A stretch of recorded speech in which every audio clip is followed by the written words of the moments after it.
It's time to unleash the expert. What is he an expert on? Relationships, sex, spirituality, and rediscovering yourself beyond the trauma. Get ready to unleash more purpose, passion, and pleasure in your life. Here's the expert himself, Mr. Brannon Patrick. I'm worried that my faith expansion is harming my children. Hey guys, welcome back to the Brannon Patrick Show. Excited that you are here. A couple of things before I dive into this topic.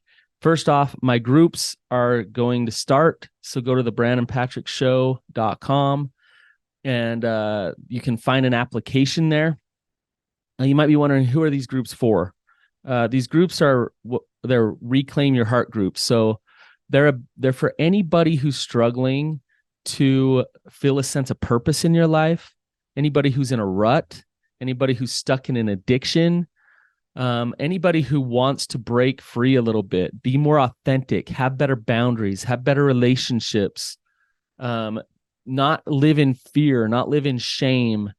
That's who those groups are for. There's going to be a men's group. There's going to be a women's group. Space is limited. The group will last for about a year. It'll be once a week for about an hour and a half. And it's going to be an experience like no other. And so it's beyond just your traditional therapy. It's experiential in nature, and it is you're going to get support, you're going to get guidance, you're going to get direction, you're going to get tools, you're going to dig deep. It's awesome. So go over to the brannonpatrickshow.com and fill out an application if you're interested. So yeah, I'm ready to dive into this topic. I got a question. I got an email sent to me that was just such good questions. And it's actually a bunch of questions. And I just want to go through these questions one by one and talk about what it means to be a parent and to be expanding with your faith. And the reason why I want to share these questions is because I think it illustrates something that a lot of people feel, which is this fear, maybe even guilt around my spirituality as it's going to affect my children. And I think for a lot of people, one reason to stay in the box is to avoid shaking things up for your family and for your children. And a lot of people feel like that's the safe thing to do. And so these questions here, I think, really illustrate that. And I think a lot of people are feeling them. I felt them myself with my own children. And there's some principles that I think we need to look at that we might not think about when we think about parenting and faith expansion. So I'm going to dive right in. So she gives me a little bit of background, and she talks about how she has 5 children. Some have left the church. Some are still in the church.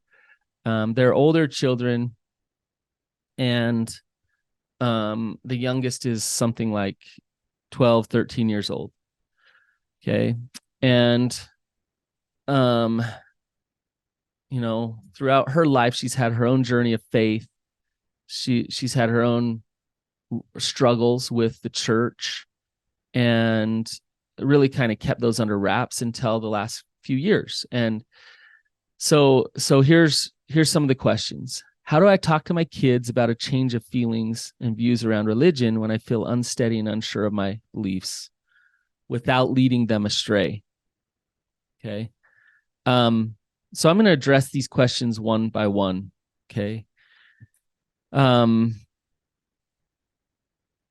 Well, actually, before I do, let me read through some of these questions that go on from that question. So she says, how do I talk to my kids about a change of feelings and beliefs around religion when I feel unsteady and unsure of my beliefs without leading them astray? Worries that I have. What if I cause my kids to leave the church and later regret it? It will be my fault if they leave. And if I've been taught that parents are charged with the task of raising their kids in the church and are damned if they don't. There's so much fear. This is her, what she's saying. There's so much fear, it's paralyzing. And how does this continue to have such a hold on me, even if I don't believe it and I don't agree with so many of the teachings in the religion? Okay. So I'll go that far, and that there's more questions from there, but let me start with this. If you take a step back, you want to ask yourself, what do you want to model and teach to your children? And I've thought about this myself, because I was raised in many ways. You do whatever you can to make sure that you stay in the church and that you make sure that your kids stay in the church. The church is the way. And if you stay on this path, then you will be good. Things will be okay for you in your life. If you deviate, then watch out, because here comes all of the horribleness into your life. And if you as a parent are a part of pushing your children toward deviating, that's a huge problem. You're the chain breaker. Back to what I said earlier. What are you trying to model and teach to your children? I don't want to model and teach to my children this fear-based model of fear and control and playing it safe. To stuff your doubts, to stuff your feelings, to stuff your truths, because you have to justify things in order to stay on this path. Now, there is some truth that there is some safety on the path. If you follow certain commandments to a T, then you're likely to miss out on some negative consequences in your life. That's true. I think there's a fallacy that the church kind of has a corner market on all of the keeping of the commandments. I think you can absolutely have a faith expansion and still keep to some principles and live in certain ways without having the fear and the control of the church forcing you to do that. What I want to teach to my children is how to wrestle. I want them to teach I want to teach them how to be self-realized adults who can find truth, who can work through difficulty, who can face certain things that are uncomfortable to face, but face them anyways, rather than stick their head in the sand and move forward. So to me, our children, we need leaders in the future who are going to really step into truth and face it as it is. If we teach the other way, if we come back to, hey, I'm just going to pretend like everything's okay. I'm going to pretend like there's, I believe perfectly in the church the way that it is, and that's what you should do too, then we are just perpetuating these same cycles. And I'll go as far to say perpetuating cycles of cognitive dissonance. We need to create some cognitive dissonance in order to not look at reality and just trudge forward. So to summarize what I'm saying here, the worry is that if I open up, then I'm going to regret it later because they might leave the church. Truth is that might be an influence on them leaving the church, but they still have their own agency. You don't have to be steady and sure with your beliefs to be a good parent when it comes to spirituality. You can be a good parent by modeling the wrestle, by modeling the faith, by modeling the honesty and the uncertainty. I think that's something that the church teaches that is a fallacy, which is a good, steady person is somebody who lives in certainty, who knows, who has a testimony. Where I believe that God operates oftentimes in the uncertainty, in that uncomfortable, vulnerable space of not knowing. And I think it's good for a parent to own that and show that and teach that to their children. It would be my fault if they leave. Again, they have their own agency and they have their own journey, and you actually don't have the ability nor the right to try to get them to stay. Now, you do have an influence on them. That is true. If we go to this place of what if the church isn't true? What if something else is true? We don't know what it is. But you stepped up in a very difficult situation, in a culture, a marriage, a family system, whatever it is, and you were honest even when it was uncomfortable, and you die and go to heaven. What if you hear the words, wow, good for you? Like, yeah, you did have an influence on your children leaving, and you know what?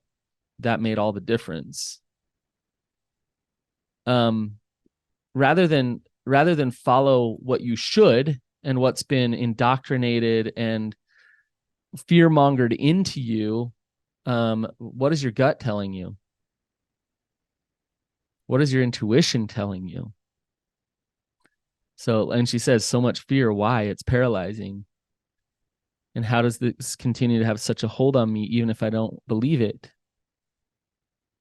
I definitely have this too. Like, it is so ingrained inside of us that you don't deviate. And if you do, you're bad. You're bad. You're bad. You don't deviate. And so I hope that you understand that there's a reason for that. There's teachings that are subtle and in our psyche, unconscious, in us, that say, whatever you do, protect staying in the faith. Whatever you do, and they're very deep down and automatic inside of us. And so when you start to expand out, even when you start to have these thoughts and beliefs, those things are still very much ingrained. And my experience, I'm still working through this in a lot of ways, is that when you have that uncomfortable feeling, you really got to stop and think, where is this coming from? And also play the tape forward with it. Okay, if they do leave the church, or if I talk openly about this and this happens and this happens and this happens, will all of my biggest fears come true? Will my kids completely fall off the wagon, become drug addicts, not believe in God, hate the church, like blah, blah, blah, blah, blah? If I'm honest, probably not.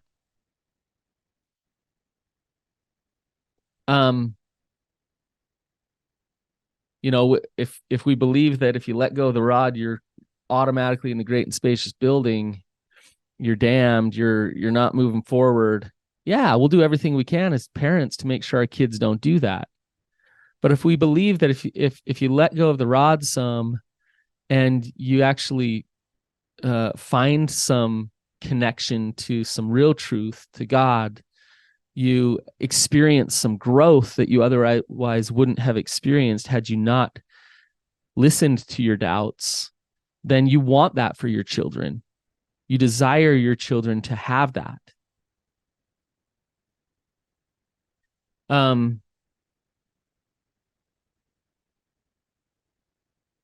So I feel like I'm leading a double life, trying to avoid drawing attention to my disbelief.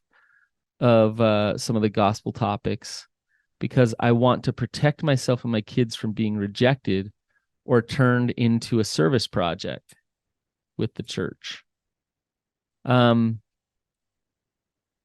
So with that one, there's some truth there.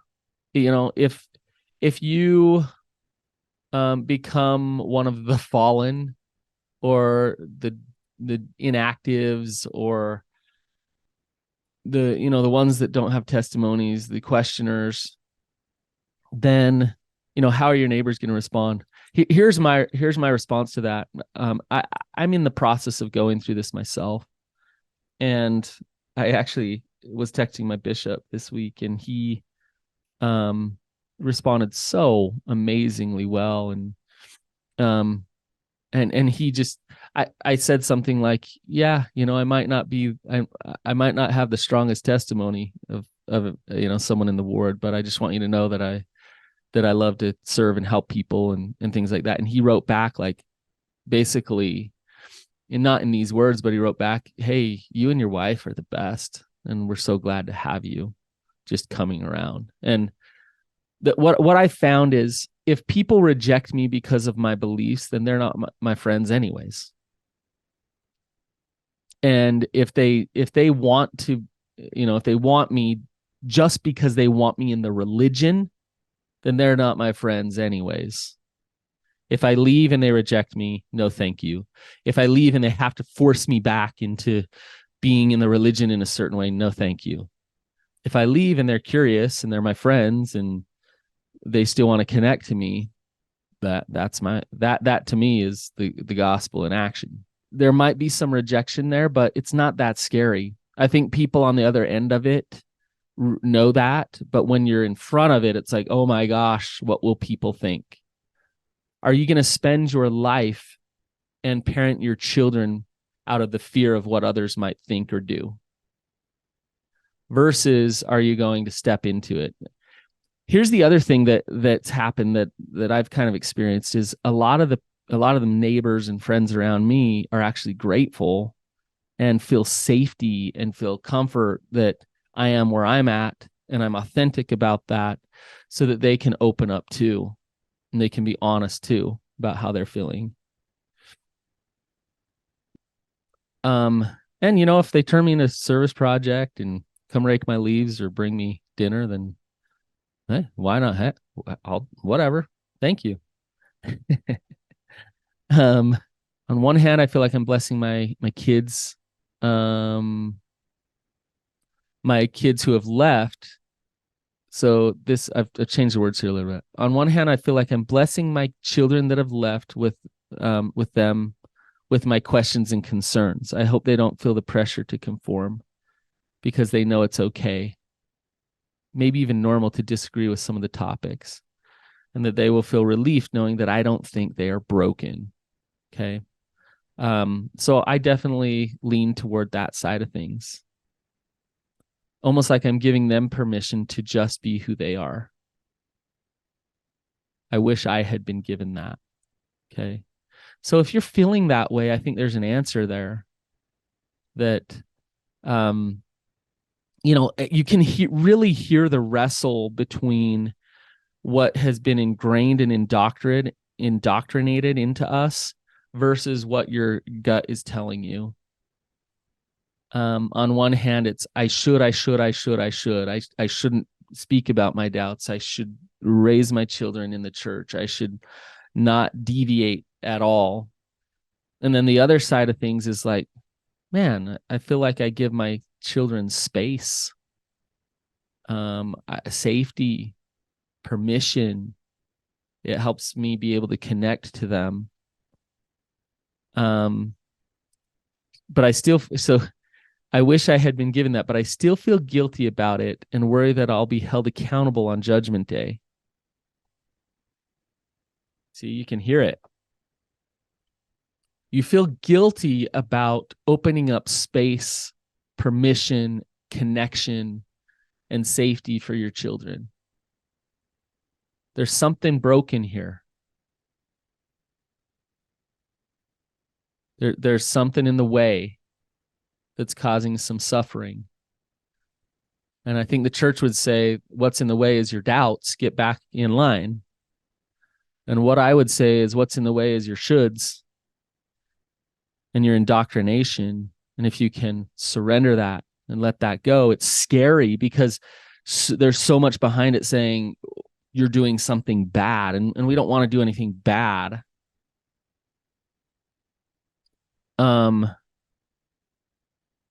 Even to the point of, and what she's saying is, be held accountable on Judgment Day.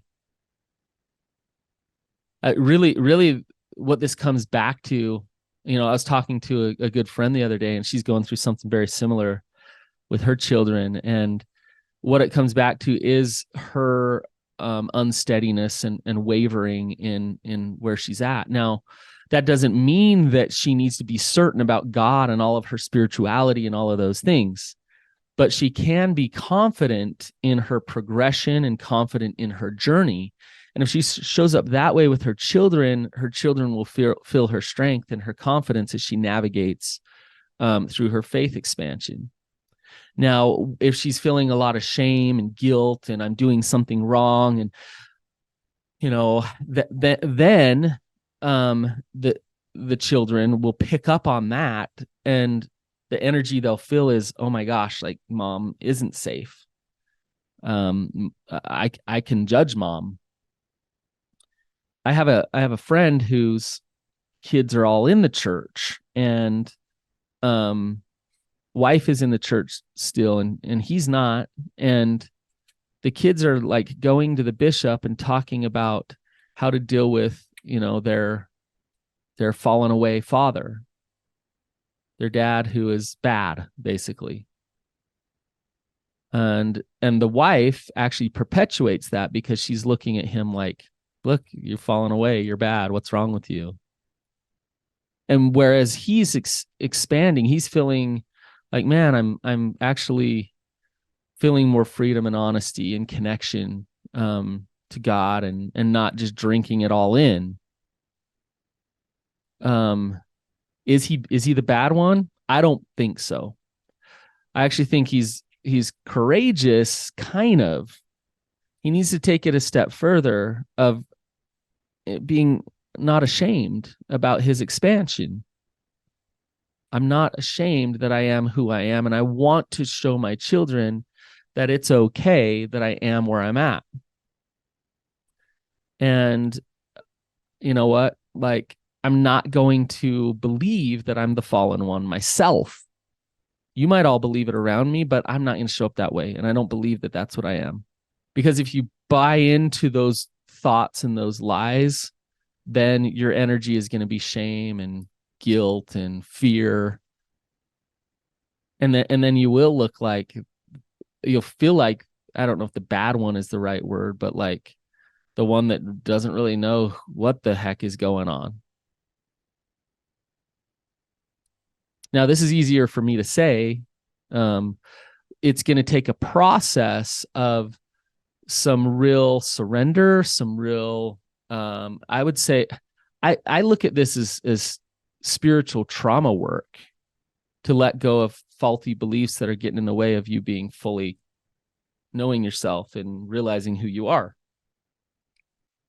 So we talk about, when we talk about reclaiming your heart, reclaim who you are no matter what, without the fear dictating how you live and what you do. A lot of this topic, you guys, is about it's about us loving our children. And the last thing I want is for my kids to be harmed in any way. And when we're raised in the church, and the church comes along with this very safe plan that you stick to in order to be okay, it seems like, wow, if I'm a good parent, I'm going to just try to push my children onto that path. They just get on that path, just get on that path. And I would challenge that some. I would say that a really good parent, whether they stay in the church or out of the church, teaches their kids how to actually practice real faith, how to actually practice real agency, honesty, integrity, authenticity, all of those buzzwords, those things are real, but those things don't happen when we're just going along with something and pretending, or being paralyzed by fear, or acting out of fear because we don't know ourselves. Though integrity, authenticity, honesty, all those things go out the window because that fear undermines it. We don't know what we don't know. If she shows up authentic with her children, 20 years from now, there might be blessings that are so great because she showed up authentic. But we don't know what we don't know. And that is the nature of faith. But we do know that our agency says we can choose. We can choose to show up authentic and honest and open, or we can choose to show up fake. We always have that in front of us. And if I show up fake, then I can keep kind of doing what I'm doing and making sure that, I'm falling in line. Showing up in fear or hiding or not owning who you are, that's one thing. Also showing up rebellious and overcompensating and putting the finger up to everybody because you're sick and tired of being controlled, that's fear-based too. But stepping into your power as a person who's realized where you're at, people are going to have responses around you. People are going to think you're bitter. People are going to think you're awesome. But you'll feel at peace. You'll feel connected to God as you step into truth. That I can attest to. And when you feel at peace and you feel connected to God, you feel that love, then you start to feel that confidence. And you start to be able to have the conversations that you need to have. With one of your children, you might have one conversation. With another, you might have a very different conversation. But you'll be able to navigate that once you have that solid foundation. It's a catch-22. You have that solid foundation once you start stepping into it. When you step into it, you feel this fear come up and this vulnerability and this it's scary. But you step into it more. You sit in it. You stay in it. You stay honest. And as you do that, you start to really realize how you feel and where you're at. But if you revert back to the fear, you fall back into the force and the control, then you don't have that growth. You don't have that confidence. You don't have that steadiness. And then you're left kind of floundering and wondering what you should do with your children. I so appreciate this person reaching out to me and asking these questions. I think so many people going through faith expansion, one of their main concerns is their children. And there's a lot of surrender to that because I think we care for our children. At least I can say I do more than anything else. And I want what's best for them. And it feels risky and a little bit scary to step out on the ledge a little bit. But it also feels extremely important to model that to my children. All right, you guys, if this is helpful, then please share it. And also leave me a rating and a review. I would really appreciate that. If you just take 5 minutes, go over quickly, just leave me a rating. I would so appreciate that. Have a wonderful day. We'll see you guys.